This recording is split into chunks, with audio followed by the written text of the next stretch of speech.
Assalamualaikum warahmatullahi wabarakatuh. Perkenalkan, nama saya Nur Anissa Ismusa. Saya dari kelas 3G dengan NIM 151422155. Baiklah, di sini saya akan memenuhi tugas mata kuliah dari pengembangan bahan pembelajaran yang diampu oleh Bapak Dr. I Husain MPD. Jadi langsung saja silakan simak video berikut ini.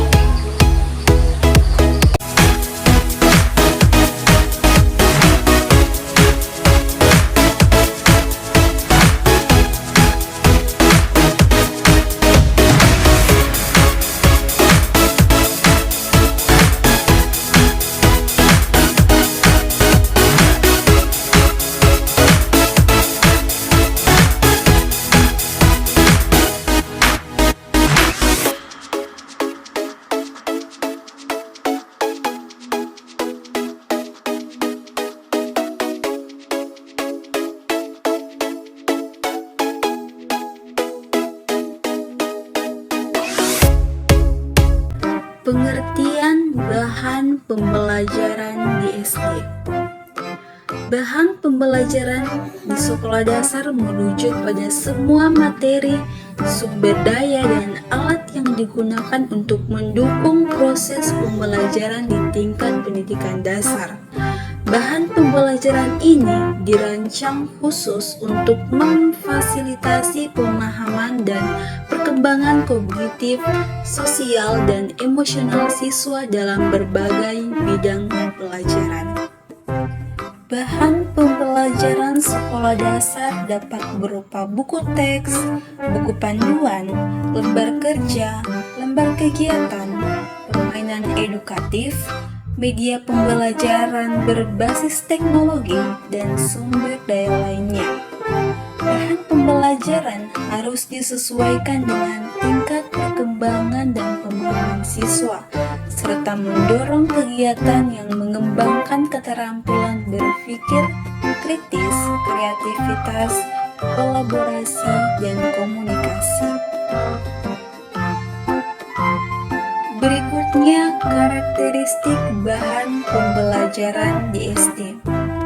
Secara umum, karakteristik pembelajaran di sekolah dasar adalah: yang pertama, kelas 1 dan kelas 2 sekolah dasar berorientasi pada pembelajaran fakta, lebih bersifat konkret atau kejadian-kejadian yang ada di sekitar lingkungan siswa. Yang kedua, kelas 3 siswa sudah dihadapkan pada konsep generalisasi yang dapat diperoleh dari fakta atau kejadian-kejadian yang konkret. Hal ini lebih tinggi dari kelas 1 dan 2. Yang ketiga, kelas 4, 5, dan 6 atau disebut sebagai kelas tinggi, siswa dihadapkan pada konsep-konsep atau prinsip-prinsip penerapannya. Maka dari itu, jika guru dalam melakukan kegiatan pembelajaran tanpa melihat karakteristik siswa, maka siswa akan mengalami kesulitan memahami materi pelajaran.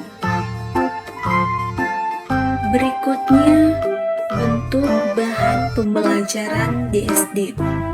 Yang pertama, format media sederhana. Sebelum media elektronik berkembang dengan pesat, pembelajaran di sekolah dasar khususnya lebih banyak mengandalkan kepiawaian guru dalam menginformasikan materi pelajaran secara lisan atau ceramah. Agar penyampaian materi pelajaran lebih mudah dan pembelajaran menjadi lebih efektif dan efisien, guru sering memanfaatkan alat bantu pembelajaran yang sering disebut alat peraga, khususnya alat bantu atau peraga visual. Yang kedua, format media grafis. Media grafis adalah bentuk bahan pembelajaran yang didesain dalam bentuk gambar dan tulisan hasil gambar dan tulisan tangan. Guru dapat menggambar menggambar berbagai bentuk yang tidak mungkin diperoleh benda aslinya di sekitar sekolah. Guru dapat menggambar binatang buas yang berbahaya bila dipelajari secara langsung. Guru dapat menggambar benda planet seperti matahari, bulan, bintang yang jauh di langit, dan guru dapat menggambar benda-benda yang lain cocok dengan materi yang diajarkan. Yang ketiga, format bahan pembelajaran cetak. Beberapa contoh media cetak ini antara lain surat kabar, majalah, brosur, makalah, buku teks, dan sebagainya. Bahan pembelajaran dapat juga didesain dengan format media cetak. Bahkan, pembelajaran dengan format ini lebih menekankan pada teknik produksi media melalui proses cetak printed material. Hal ini dilakukan karena adanya perkembangan teknologi cetak-mencetak. Dengan perkembangan teknologi komputer sekarang, cetak-mencetak media pembelajaran dilakukan dan diproses dengan menggunakan komputer dan printer hitam putih atau berwarna, black white atau color. Kemudian yang keempat, format bahan pembelajaran audio. Berbeda dengan media grafis dan cetak, media audio sangat berkaitan dengan indera pendengaran. Pesan yang disampaikan dituangkan ke dalam simbol atau lambang auditif, baik verbal atau ke dalam kata-kata bahasa lisan maupun nonverbal. Ada beberapa jenis media termasuk kelompok media audio antara lain radio, tape recorder, piringan hitam, laboratorium bahasa, CD audio pembelajaran. Media ini dapat menjadi bahan pembelajaran yang berdaya guna karena harganya relatif murah. Pembuatannya cukup sederhana dan dapat didengarkan di kelas, di ruangan perpustakaan, di rumah, di halaman, dan di perjalanan. Kemudian format bahan pembelajaran video. Media video hanyalah salah satu dari jenis media audio visual. Media-media seperti film, televisi, slide suara, permainan simulasi, dan sebagainya adalah termasuk kelompok media audio visual. Video pembelajaran sebagai media audio visual menampilkan pesan gerak.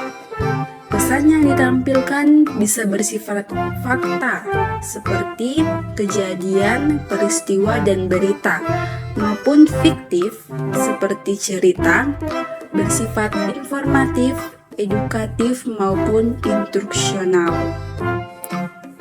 Kemudian yang terakhir, format bahan pembelajaran berbasis komputer. Komputer banyak dimanfaatkan dalam berbagai bidang kehidupan, sampai-sampai manusia bisa menjangkau ruang angkasa melalui jasa komputer. Bagi pembelajaran komputer dapat juga dimanfaatkan sebagai alat untuk mengembangkan program pembelajaran. Program seperti Microsoft Word dan PowerPoint. Demikianlah video pembelajaran dari saya. Lebih dan kurangnya saya mohon maaf. Wassalamualaikum warahmatullahi wabarakatuh.